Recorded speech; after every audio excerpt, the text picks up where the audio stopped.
Fruit custard বানানোর জন্য আমি একটা এখানে বাটি নিয়েছি, তার মধ্যে নিয়ে নিচ্ছি 2 চামচ মতো কাস্টার্ড পাউডার, আর দিয়ে দিচ্ছি 2 চামচ মতো দুধ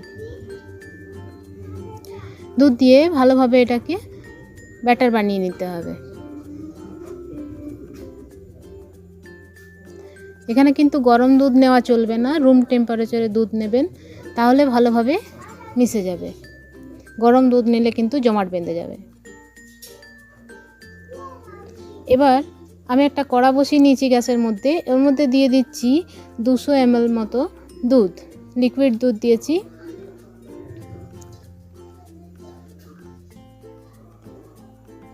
দুধটা আমি একটু গরম করে নিচ্ছি। দেখুন দুধটা ফুটে এসছে,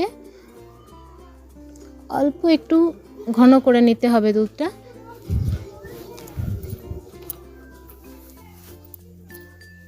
দেখুন দুধটা অনেকখানি ঘন হয়ে গেছে।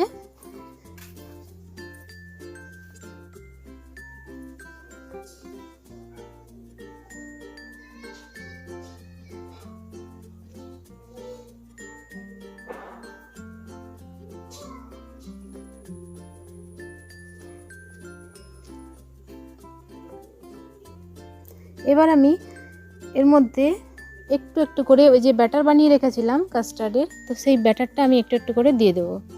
অল্প একটু করে দিতে হবে, আর ক্রমাগত নাড়াতে হবে, তা না হলে কিন্তু তলায় জমাট বেঁধে যাবে। এই প্রসেসটা একটু দ্রুত গতিতে করতে হবে।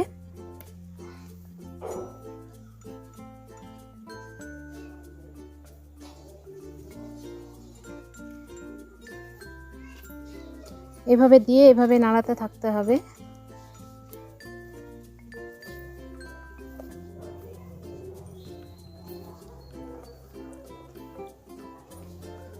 দেখুন আবারও আমি 1 চামচ দিয়ে দিয়েছি, দিয়ে এভাবে গুলিয়ে নিচ্ছি।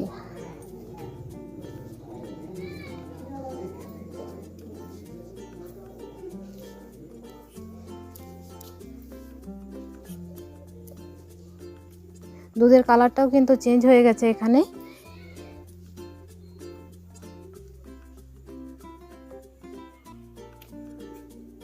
দেখুন ভালোভাবে গুলিয়ে নিয়েছি, এর মধ্যে কিন্তু কোনো লাম্পস পড়েনি। এবার সিম আঁচে আমি এই দুধটাকে নাড়াতে থাকবো।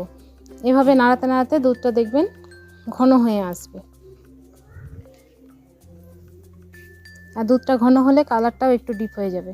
দেখুন কি সুন্দর কালার হয়েছে। এর মধ্যে আমি দিয়ে দিলাম 2 চামচ পরিমাণ চিনি। মিষ্টিটা আপনারা আপনাদের পছন্দ মতো নিতে পারেন।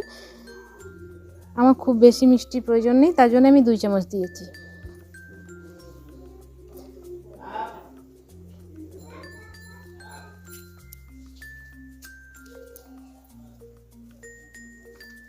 দেখুন কি সুন্দর ঘন হয়ে গেছে। এর মধ্যে যদি শক্ত হয়ে যায় তো স্প্যাচুলা দিয়ে ভালোভাবে লাম্পসগুলো ভেঙে দিতে হবে। আমি একটা কাঁচের বাউল নিয়ে নিয়েছি, সেই বাউলের মধ্যে মিশ্রণটা ঢেলে রেখে দিচ্ছি।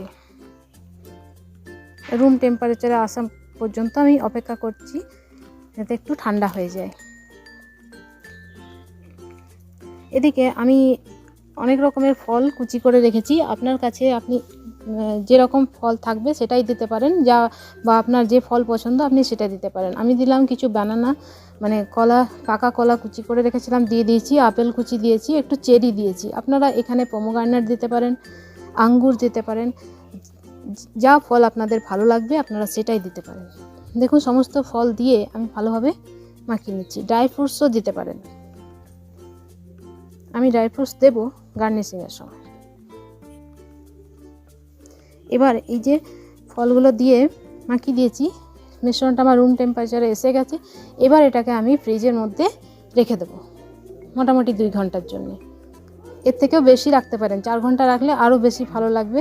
ফ্রিজে রেখে দিন 2 ঘন্টা। 2 ঘন্টা পরে দেখুন ফিরে এসেছি, কি সুন্দর হয়েছে।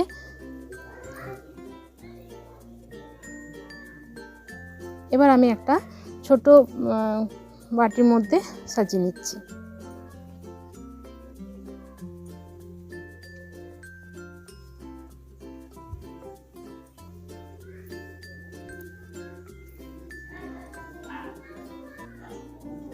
দুর্দান্ত লাগে খেতে। যে সমস্ত বাচ্চারা ফ্রুটস খেতে চায় না তারাও কিন্তু আনন্দ নিয়ে খাবে, আইসক্রিম খাওয়ার মজাটা পেয়ে যাবে এখানে। আর অনেকক্ষণ পেটও ভরা থাকবে, হেলদি ফুড একটা।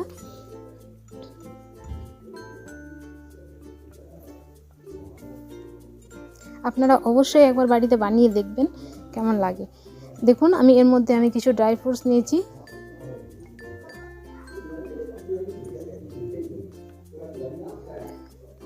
কাজু, কিশমিশ, পেস্তা, আপনি পিস্তাও দিতে পারেন, আমি এখানে পিস্তা দিইনি, একটু চেরি দিয়েছি, কাজু আর কিশমিশ দিয়েছি।